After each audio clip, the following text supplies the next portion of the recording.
ஆலயத்தில் ஆராதனை நடைபெற்று கொண்டிருக்கும் போது அப்பொழுது அங்கு வந்த தற்கொலை படையினர் நடத்திய பயங்கர தாக்குதலில் 20க்கும் மேற்பட்ட கிறிஸ்தவர்கள் துண்டு துண்டாக உடல் சிதறி இறந்துள்ள செய்தி பெரும் துக்கத்தை ஏற்படுத்தியுள்ளது.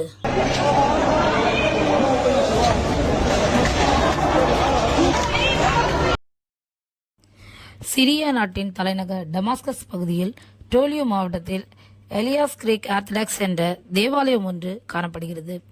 அருகில் உள்ள மக்கள் எல்லாம் இங்கு வந்து ஆராதனையில் பங்கு கொள்வது வழக்கம் போல ஆராதனை நடந்து கொண்டிருக்கும் போது அங்கு வந்த தற்கொலை படையை சேர்ந்த ஒருவன் பயங்கர தாக்குதலில் ஈடுபட்டான். 20 பேர் அந்த இடத்திலே உடல் துண்டு துண்டாக சிதறி இறந்துள்ளனர். 60க்கும் மேற்பட்ட மக்கள் காயங்களுடன் மருத்துவமனையில் அனுமதிக்கப்பட்டுள்ளனர்.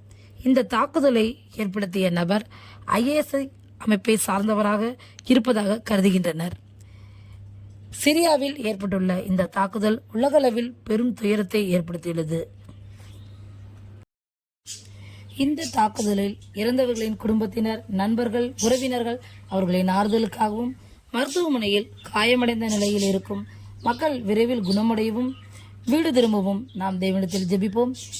இதே போன்ற சம்பவங்கள் இனி நடக்காவண்ணம் இருக்க நாம் தேவனுடைய பாதத்தில் காத்திருந்து ஜெபிக்க வேண்டியது நம்முடைய கடமையாக இருக்கிறது. இதே போன்ற தகவல்களை நீங்கள் தொடர்ந்து சப்ஸ்கிரைப் செய்து கொள்ளுங்கள். அது உங்களுடைய ஆவிக்குரிய வாழ்க்கைக்கு பிரயோஜனமாக இருக்கும். நீங்கள் ஜெபிப்பதற்கு ஏதுவாக இருக்கும்.